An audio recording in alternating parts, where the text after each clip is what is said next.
He has wiped out by his grace through faith in Christ your every sin, past, present, future. Christian hedonist is somebody who says that my greatest joy, my greatest good is God. And therefore, I will pursue that joy and I will pursue that God above all else. So God's glorified and I'm satisfied. You are now listening to the Pastor Discussions Podcast. What's up, everybody? Welcome to episode number 70 of the Pastor Discussions Podcast. I'm John. And I'm Joe, and this is your weekly conversation on doctrine, faith, and the Christian life. I really do talk fast. This is your weekly conversation. I like the double. Next time you'll have to go like, It's like a car driving by or something. Somebody yelling out a window. Yeah. Oh, man. Yeah, it is your weekly conversation on doctrine, faith, and the Christian life. And we are part of the Bar Podcast Network. You can find out more information about them and get some great biblical content for your ear holes at thebarpodcast.com. And while you're out online surfing the web, check out Resurrection. That's what everybody does. That's what you're listening to this podcast. So, well, people have podcast apps. Yeah, well, just pull out your phone then right now while you're listening to this. It'll keep playing in the background, and while you're listening to our soothing voices, well, whatever. You don't have a soothing voice. Go wait till I get done editing this in post. Go to resurrectioncoffeeco.com and get some coffee from Dave in Chicago. So what's up, man? It's good. It is good. We say that every week, but it's equally true this week. You need to go buy coffee. It hasn't stopped getting good. Hasn't stopped being good. It's been like 3 weeks since we've recorded together. It has been. Just from my perspective, like this has been of my 5 years in ministry, like the longest 4-month stretch of ministry. Like, and it's not because of the extra workload.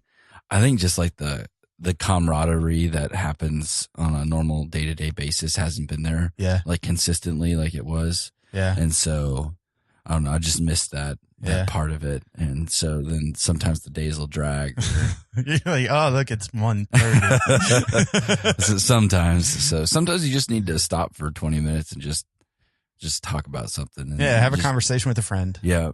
Yeah. So that part has been. This is like our church break room. It's kind of, our water cooler discussions that happen. That in many ways, it kind of is, typically end up being relevant to ministry and nature, but and not helpful necessarily. And helpful in thought process and working through things. Yeah. So, It's nice to have that ability to even just bounce ideas off of one another, because that happens a lot. It's just, hey, I'm dealing with this, or I'm writing this, or counseling with this, and what do you think? So, well, I'm sorry that I've been gone. Having babies, and preaching going the to gospel Mongolia, taking vacations, filling in for taking vacations. other people. I guess I did go to Washington D.C. with Carly. Yeah, forgot about that one. Anyway, that's the beauty of you. He's like, no, I didn't do that, because you forget about it. I do. My short-term memory is very short-term, and my long-term memory is okay for certain things, not for others. Things, yeah, things that really stick. Yeah, exactly. So awesome. Well, this week we're going to tackle a question from a listener who we actually know, Brian Fight, and so Brian says this. Do you think Brian sent it, or he signed it? Brian Fight. It wasn't. I don't. Unless Kim has started signing her name Brian just to throw everybody off the trail. If you have, stopped doing that, Kim. So. All right. How do members? I still can't read. I can't read out loud. 3 weeks off. 3 weeks. 2 weeks off. Anyway, maybe this is why you talk so fast. Is because you read really fast. Yeah, I do. And your brain can't keep up with what you're actually reading. So it's kind of my eyes. It's the issue is my eyes. My eyes can't keep track. Like I don't have my glasses on, and I'm getting old. I don't think your glasses have anything to do with it. I think they do. Okay. It makes me feel better. It's the placebo effect. All right. How do you guys do membership, and who can serve in ministries? Members / non-members? Where do you draw that line? What's your biblical argument for such a view? Thanks, Brian Fight. Okay, so we know Brian, and we're gonna attack this question in two ways. Okay, so the first one is we're gonna deal with this question, and then we're gonna address some presuppositions underneath that question that I think we might have some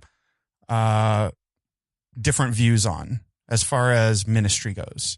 So, because we're both classic church people. Yes, we are very, very classic. In fact, when we talk about it, we get a British accent. That's how classic we are. All right, so let's talk about this. How do we do membership? Let's start with that. That's you. I was just.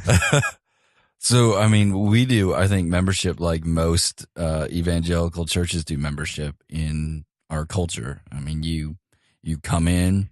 You know the gospel. We're Baptists, so part of our distinctive part of becoming a member is you have to be baptized after faith by immersion. That's one of our requirements for membership. Membership has been so. I don't know if this is true across the board, but here until the last 5 years, membership was this weird thing that was like a country club membership. Sam's Club card is how I always how it was always explained to me. It's like, well, you get this ability to vote on things and you get a say in stuff, and there was never any talk, at least not to me. Now, I'm not saying that it wasn't there, right, yeah. But to me, there was never any mention of like spiritual oversight and being a part of the body, being accountable to the leadership, and leadership being accountable to you. Yeah. None of that 1 Corinthians model that you see in Scripture, mm-hmm. right? Or Ephesians 4, or whatever other text. It was just never explained to me. Mm-hmm. So it was something fairly new to me. So I think something that we've tried to practice is just that it's not a well, you get a say. I'm not saying that you don't get a say when you become a member. Right. That's not what it's about. Yeah. It's about covenanting with other believers, putting yourself under the submission of the leaders. And so you're submitting to them and their oversight, but you're also helping them, and they're submitting to, not submitting to you, but they're accountable to you as a member. So there's a mutual accountability. Like there's a shepherding, this idea of family versus what our general outlook on church membership is. Well, you can just come be a part of our church, right? And not actually submit to the leadership and not buy into the doctrine or the statement of faith or whatever you have. But you can still come along and you can do things at church, and then people can just leave if they get upset about it, right? Where membership gives you some accountability, and you can't just take off like if you're doing church membership right anyway. Right. So we do church membership by, we have a process that we walk people through when they come in and they're interested in being a part of the church. They have pastoral interviews, and that sounds very formal. It does sound formal. But it's really an informal get to know you process. Yeah. We We want to basically make sure, see whether you're worthy to be part of a church. And we want to make sure you whether your income's good enough. Yeah. Whether you believe the gospel, and make sure you understand the biblical gospel. And then, the baptism thing. And we just kind of walk through what we expect from our members, which is basically just unity. Mm-hmm. And then, just a mutual accountability. And then we invite them into membership. They sign a covenant. Mm-hmm. And all of our members are able to serve, but that's not also a requirement. And that we can talk about that one. Yeah, we'll talk about that. I like the thing I wanted to highlight maybe from what you were just saying that I think is important is when we're talking about membership in a local church, we're talking about accountability and relationship. So Right. there's lots of other things that in our American churches, the way we've constructed them, that come with membership. right. But the things that should be highlighted that are biblical membership that we try to highlight are those two things that you're talking about. So accountability, in other words, I'm not Lone Ranger Christianing. Yeah. I've got accountability to my fellow believers, and I've got accountability to shepherds that are caring for me, and they've got accountability to the church for how they shepherd. And so there's that accountability piece, but then the fellowship piece or the relationship piece where it's saying like, I want this. I want to be shepherded. I want to be cared for. I want to be a part of this body. I want to. It's just a formal commitment to it. Yeah. Like it's dumb that we have to do it that way. Right. But in our culture, to contextualize to how we live in America, it's necessary that you do that. Yeah. So the reason I wanted to highlight that is because I think that impacts your ice water in your metal cup. I think that view of membership then impacts how we would approach ministry. So when we're talking about the ministry of the local church, we want people that are involved in ministry to have accountability and to have relationship and commitment. And so you get somebody that shows up that's like, hey, I want to be involved in this may be like behind the curtain of pastoral ministry, but somebody that shows up the first week and is like, hey, I want to lead children, or I want to lead Sunday school. Like, you're kind of like red flag there. No. Like, what's going on? See, okay, but on the other side of that, you can have people who have been committed to going somewhere for 10, 15 years, and they've got a biblical reason why they're standing in opposition to however you do membership. But they're faithful in attendance. They're faithful in unity. You could question whether there's unity if you've chosen as a church that we're going to do membership a certain way, and they're not going to. But if somebody's going to stand in opposition to that on a biblical principle, I'm going to have a lot more respect for them, whether I agree with their exegesis of whatever their reason is or not. Right. But those people, personally, I'm more inclined to allow them to serve because they've proven they're faithful. They're proven that they don't want to be, they don't want to cause rifts in the body.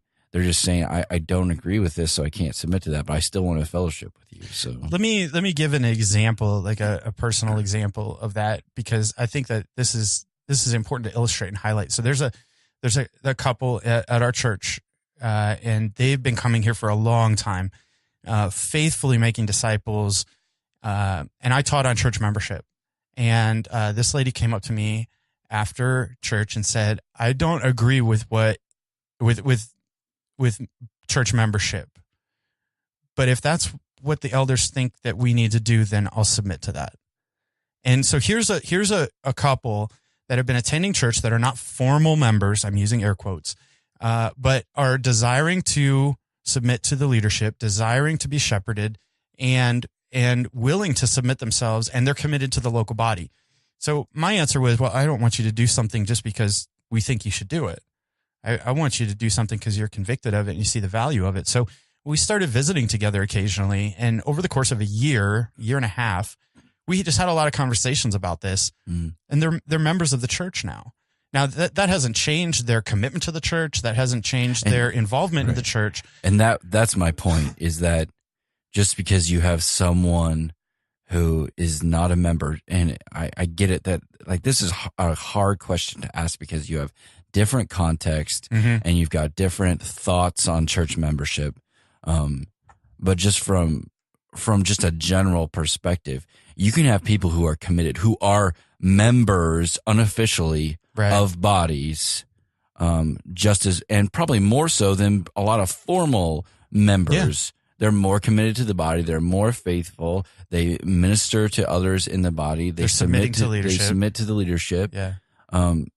You can, those people exist. Yeah.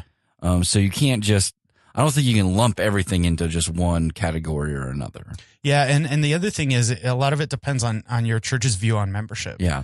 If your church has a low view on membership, or is trying to build a higher view of membership, and has suffered from a low view of membership in the past for some of the reasons that we've articulated, then that's going to impact some of the way that you maybe approach this decision. But the thing I wanted to highlight was this couple was submitting to the leadership. I would have no problem with where we're at as a church, putting them in a position of ministry responsibility because they have that desire to submit to biblical shepherding. Right. And whereas there might be other members that are members in name, but struggle to submit to biblical or leadership and don't want oversight. And that can be more detrimental than having the person that's not a official member of the church leading that ministry. So I think that it's hard to nail down because, like you said, it does depend on where you're at as a church and your view of membership. But ideally, you get to a place where you have a high view of membership and you're doing membership well, which implies you're doing shepherding and caring for the body well.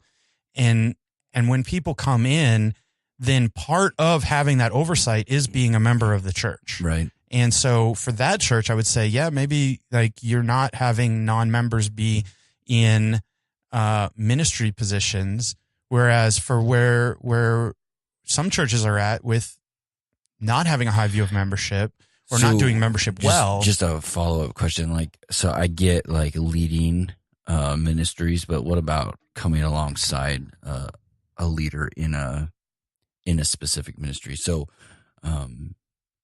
even if you have a high view of membership, so if you've got most churches are going to have women's ministry, children's ministry, men's ministry, right, and on, whatever fits their culture.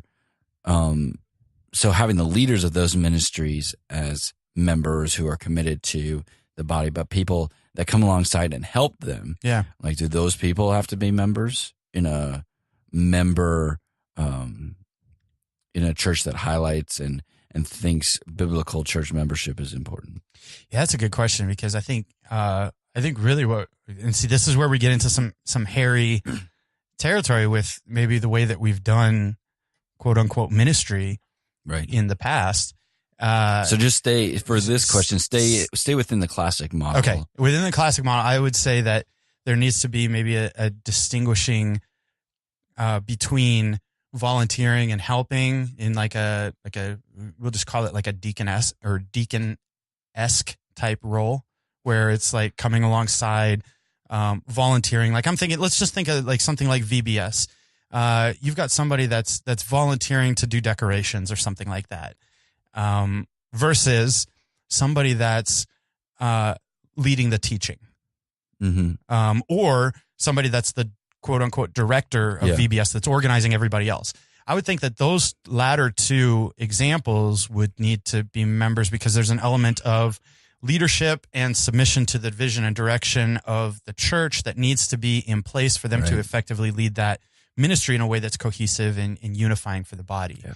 So I think that there's that distinction there. I would agree with that. I think there's room even in a church that values membership and highlights membership and wants it for any of its ministry leaders. But I think there's room for people to come alongside of that who are maybe on that outside who want to serve. I mean, you've got to have good leaders. So that's why membership's so important, because they need to be able to distinguish between somebody who is coming for 2 weeks and is just going to flake out, or they can see people and say, hey, this person's been faithful. They've got this gifting. They agree with the basic doctrine of the church. They're not going to teach like modalism or something like that. Yeah, and you're not going to run into any issues like that. So it's just a really broad question, a hard question to answer. I think, in my opinion, I've got 2 non-members on our music ministry team. They are holdovers from before. I don't think I would actually bring in somebody anymore new who wasn't a member, because if you are a covenant member with the church, then you agree to our statement of faith. You agree to submit to the leadership. So if there are any issues, we've already got that relationship and that understanding in place where it's not going to cause an issue. So, but I don't have any problem with them continuing to serve. They've been faithful. They have never once stepped out of line and not been willing to have correction spoken into their lives. So, and they've added a valuable aspect to the music ministry team that has blessed the church. Yeah. So I personally don't have a problem with supporting, roles, but if you got leadership ministry roles, Yeah. I think those people, my conviction is they need to be part of the church, because then there's that formal accountability Yeah. that's expected. And I just think it's easier to speak into that. So Yeah, and I think that there's also it should be noted that like we're still in a church revitalization mode, so we're not to a point where we would like to be, which is to your point of, I wouldn't necessarily add somebody now right. that's not a member. But that doesn't mean like if you're listening to this and you're a church revitalizer and you're like, oh man, the leadership all need to be members, like that doesn't mean like wholesale fire everybody Right. and just start fresh. It means there's a process of intentionally shepherding and caring for Yeah. and easing into that type of thing. We've talked a lot. I was kind of reminded, I listened to the podcast last week. Just we had talked about simplicity and excellence. Yeah. Patience is a big thing Yeah. too. Like if I could go back and do that, That's a hard thing to learn. I think I would put that on there, especially in revitalization, because patience is, and just pacing yourself. Yeah. We talked about this a couple of weeks ago about not trying to do everything all at one time and do it super fast. Just take one thing at a time and be willing to let God do his work over a long period of time through you, instead of trying to force it down everybody's throat. And Your work, not God's. yeah, this is the same. I mean, you've got the same thing here. Yeah. So Well, and the last part of his question is, where do you draw the line? I think that depends on where you're Yeah. at as a church. Yeah. If you've got a healthy church membership, you've got a healthy church leadership where there's shepherding and there's a general understanding of the value of church membership, and it's being practiced in a healthy way, then that line might be church member. If you're in a church revitalization context or in a less healthy church, then that line might be somebody that's willingly submitting to the leadership and it, is in alignment and agreement with the direction and vision of the church, but just isn't there on membership yet. I also think it depends on, which is what we're going to transition into, is what your definition of ministry Yeah. is, and what are these formal, I'm air quoting, these formal ministries that we think of in classic church models. What are they designed to do? Yeah. Are they a mechanism for discipleship, or are they the actual ministry of the church? Right. Are they a tool or are they an end? Right. A means or an end? So when we think of ministry in the classic church model, we think of this is how we do ministry. So we do ministry through children's ministries, youth ministries, men's and women's ministries, discipleship community or small group ministries. Like these elderly saints ministries, So nursing home ministries. These are the ministries of the church, instead of seeing a biblical model of ministry, which is you, the individual, are the ministry of the church. Yeah. So if you've got that distinction where, and this is probably something that I would guess not many people have a distinction of, but if you understand that each individual is a minister, they go out, they are the ministry of the church, then these quote unquote ministries, these formal tools, I actually see our ministries as discipleship tools. Yeah. So if you have that view, then you can say, okay, my leaders in these ministries will be members and they will be disciplers. But the people that come alongside them don't necessarily have to be, because we see these as opportunities to disciple them. people and to help them see the importance of being part of the local church. So you've got to, what are your quote unquote ministries doing and what's your purpose in them? I think is a question you have to answer first on the front side before you can start answering the first question. So we're kind of answering them backwards, but I think if you've got those two distinctions, okay, what are we trying to accomplish? That in some ways I think helps to answer the question of, do we allow members only to serve in these ministries or non-members as well? Yeah, which comes down to what I was alluding to before, which is we might have a slightly different view of church ministry, or maybe a radically different view than some people that are listening. So let me just try to clarify real quick, because you said some things that I think this clarification will help people maybe understand where we're coming from on that. The church can be viewed in one of two ways. The popular view is that it's an organization. And in an organization, you have different departments, and those different departments are responsible for different things. And there's this sort of organizational view of church leadership. And I would argue that the biblical view or organizational view of the church, I would argue that the biblical view of the church is that it's an organism. It's a living, breathing organism made up of many individuals that are united together with a common faith. And so Ephesians chapter 4 makes a lot more sense in that context, because Paul says that pastors, evangelists, all of them have been given to the church, have been gifted to the church by Christ in order to equip the saints for the work of ministry. And so in Ephesians 4, Paul says that, and this is verses like 11 and 12, I think, Paul says that the ministers are actually the members of the church. There's not ministries in the sense that we tend to think about it in Paul's mind. There's ministers that are doing ministry.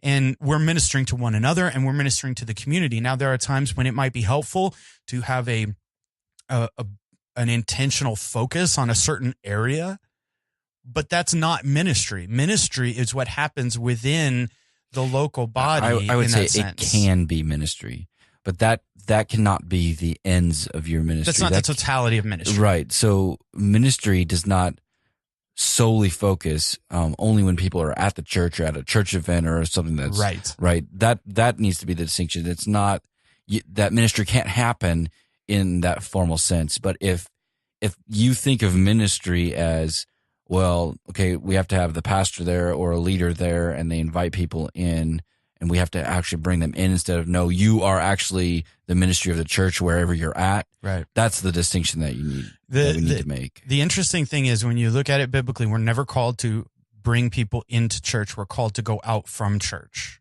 in that sense. Like if we're thinking about it like church gatherings, like in 1 Corinthians, Paul says, like, if there are people that are unbelievers that are there, but he's not saying, hey, your main ministry is to get people into the building or get people to a program or get people to a church or connect them with the men's ministry or whatever.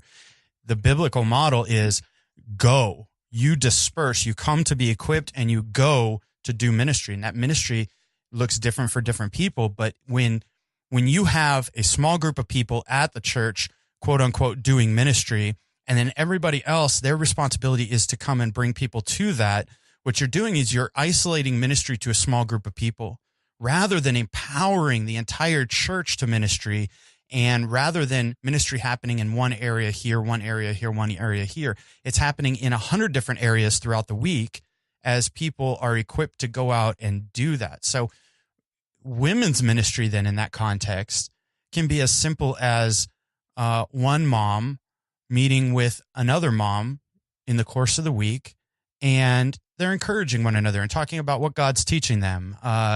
Or men's ministry might be a group of guys that have that work at the same workplace, involving some other guys in lunch once a month where they hang out, get to know one another, and disciple one another or whatever. Like, you see what I'm saying? Like, the point is that it's not just isolated to quote unquote ministries as we view them. It's ministry as we all go out and do that. So what do you say to people then that say, well, that doesn't sound like ministry. That just sounds like friends getting together? I would say that friends getting together is redeeming, or is being redeemed into ministry. It depends on what your focus is. So if your focus is to encourage one another in Christ, then you got friends getting together. Like, I've experienced this firsthand. Like, we have a group of guys that gets together regularly, and we are friends. We didn't all start out as friends. That friendship, in large part, developed around a common love for Christ. And we encourage one another. We challenge one another. We walk through stuff that's happened in our day or our week. We'll walk through difficult texts of Scripture together. Like, there's different times and different seasons that we go through. So I agree with everything you're saying. The reason I wanted you to explain that is because I think we've got this idea that ministry can't happen unless there's like a formal aspect to it. And my point is, discipleship is always happening. Ministry is always happening because if we are lovers of God, so if He's our supreme treasure, then we want to share him in every aspect of our life. And that doesn't mean that when I go play a round of golf that we're going to talk about God the whole time, right? Right. It means maybe we just spend 4 hours together and we just enjoy each other's company. Yeah.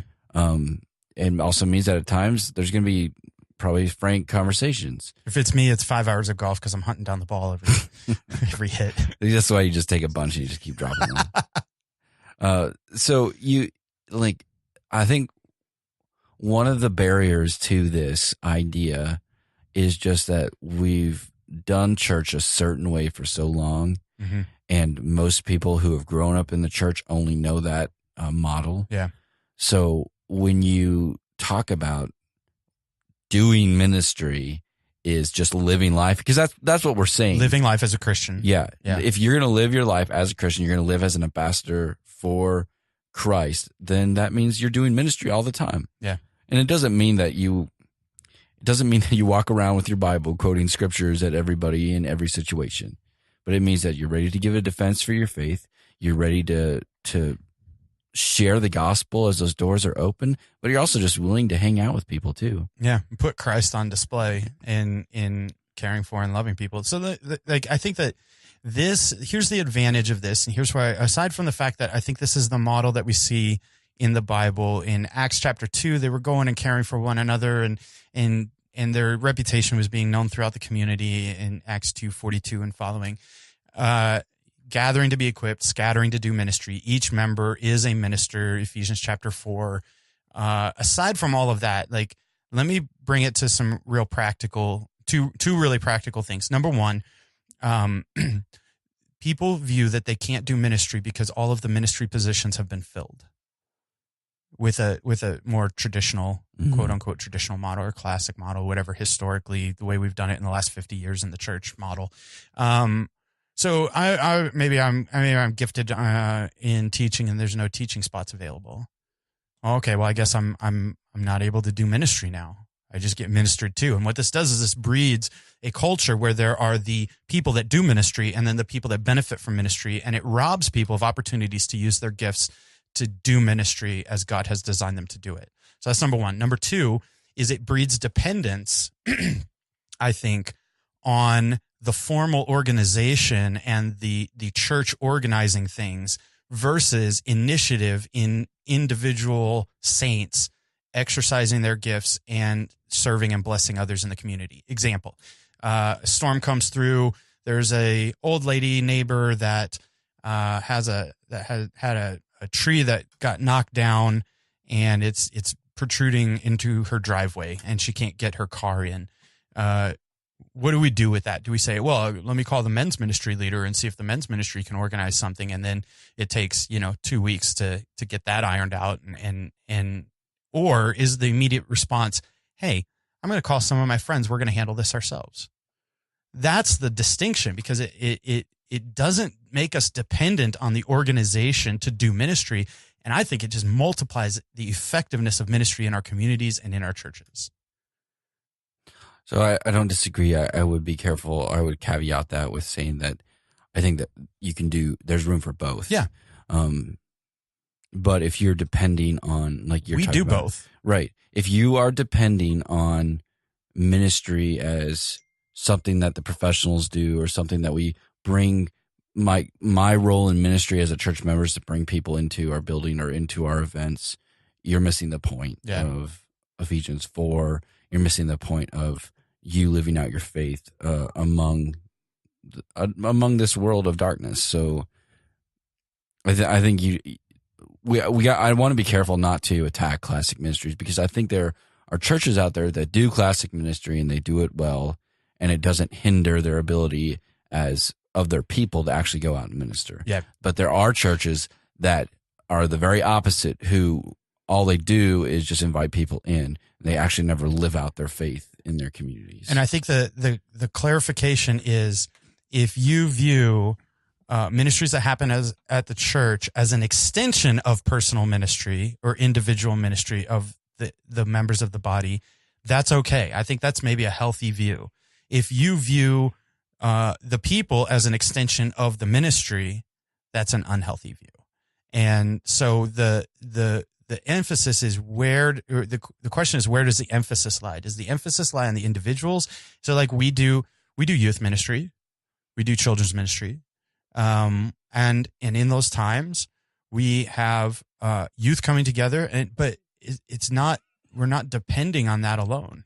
That's kind of the big idea, is we're equipping them to do ministry. That's the aim. The aim is to equip them to do ministry. So equipping or doing the ministry.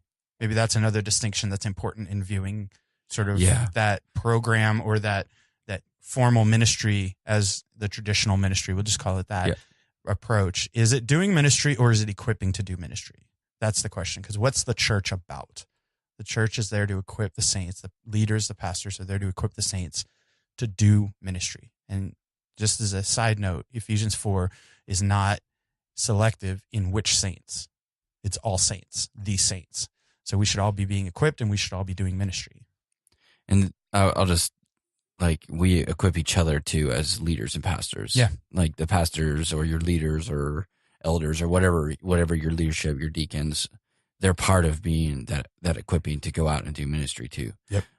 They are those leaders that help to equip the body, but then they're going to go out and do that with you. Yeah. So exactly. we all together as the church go out and do ministry. Right.